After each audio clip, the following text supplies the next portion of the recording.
Thank you, Damon. And Trish, I have no questions. I was just going to be sharing a statement. So if you're more comfortable sitting, I just wanted to give you the opportunity. So first of all, I too, I want to join this chorus of people so thankful for staff for all the work on this engagement process over the last 3 months. And I know lots of staff have contributed, but especially you, Kat, and also Eve. I want to especially lift you up for all of your work. It's been very broad. It's also, I really appreciate how targeted it has been to some of our underserved communities and the partnerships you use to do that outreach. I appreciate that it went to where people are. Whether it's BIPOC neighborhoods or festivals or pop-up events. I think it's been just a really educational experience for the entire community. Some really important lessons will have been learned through this process by staff, and also some lessons for council that maybe will help inform our future engagements. And also by doing this engagement in-house rather than retaining a consultant, we've saved I don't know how many tens of thousands of dollars. So it's been a great gift to the community, and just know it's very, very, very appreciated. Over the past 4 years, my position on the best alignment for the Bolin Creek Greenway has slowly evolved. And my education has really been through many of you in this room, as well as many other community members, through emails, through phone calls, through blogs, through reports, through conversations at coffee shops, through walks along Bolin Creek. I've learned that the Creekside alignment does have very serious environmental risks. I've learned that it can be hugely expensive, even with matching governmental funds and private grants. I've learned that the benefits may not be equitably distributed. But after weighing all the pros and cons of the different alignments, I also now believe that the Creekside has the potential to deliver the most powerful benefits to the community. It can offer community members of every age and physical ability and socioeconomic background safe and affordable spaces to commute, to recreate, to reflect, socialize, and to really enjoy just the awesome beauty of Bolin Forest. This view, I think, is very consistent with the findings from the community survey that were shared earlier this evening. So I want to just share the 5 drivers in my decision to support the Creekside alignment. The first is that it really, in my opinion, would not really add any new impervious surface along Bolin Creek because it's already fundamentally an impervious surface. The Greenway would be retrofitted into an Owasso sewer easement that is already beaten down, already hard packed over many decades with hikers, with mountain bikers, and with Owasso trucks.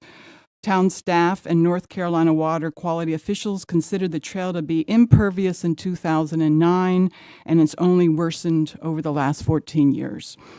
Second, compared to the upland forest, the Creekside alignment would require very few trees to be cut down.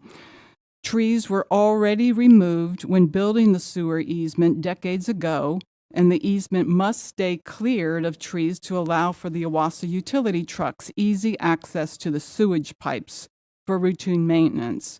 So on the Chapel Hill side of things, only 15 trees were cut down, all less than a foot in diameter, to build its greenway in the nearly identical sewer easement some 25 years ago.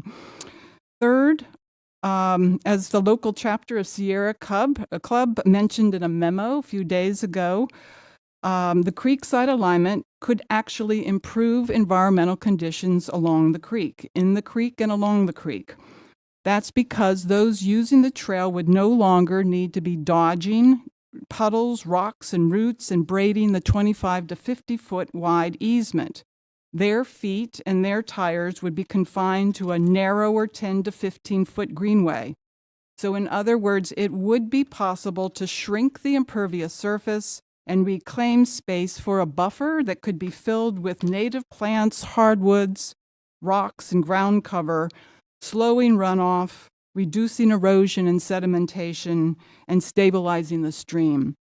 There is a large body of research that says riparian zones can actually be improved by just these kinds of narrow paved paths along a creek, so long as they are combined with seeded shoulders with vegetation. That would be key. Fourth, the Creekside alignment is flat and it's off-road, making it accessible for community members from ages 8 to 80 who are walking or rolling using bicycles, wheelchairs, walkers, strollers, skateboards, and scooters. For those at the younger end of the scale, this opens up all kinds of opportunities for safe routes to schools. The long lines of parents that we've heard about this earlier this evening, the long lines of parents idling their cars during school pickup and drop-off hours could easily be replaced by more rows of racks brimming with bicycles at Chapel Hill High, Smith Middle, and Sewell Elementary schools, especially among the 229 students living in the no transportation zone at these 3 schools. For some of these students, daily commutes using active transportation will turn into lifetime routines, and it's hard to think of a better investment in climate mitigation as well as the physical and mental health of our young people. And 5, finally, the Creekside alignment most aligns with the very core of our Carrboro Connects comprehensive plan. It connects us. It connects the largest number of Carrboro neighborhoods, including those near Greensboro Street and Hillsborough Road. It connects them to each other. It connects to schools and parks and jobs and civic and social engagements and to our downtown. These endless possibilities of these new connections from Estes Park Apartments to Lake Hogan Farms were mentioned over and over again in the community survey. So was the exciting possibility of one day leveraging Carrboro's Bolin Creek Greenway by connecting it to Chapel Hills Greenway at Estes Drive. So for all of these reasons, I think it's time to move forward with the engineering and the design for the Creekside alignment, a design that should stay outside of the buffer whenever possible while respecting the water quality rules that protect our creeks and our streams.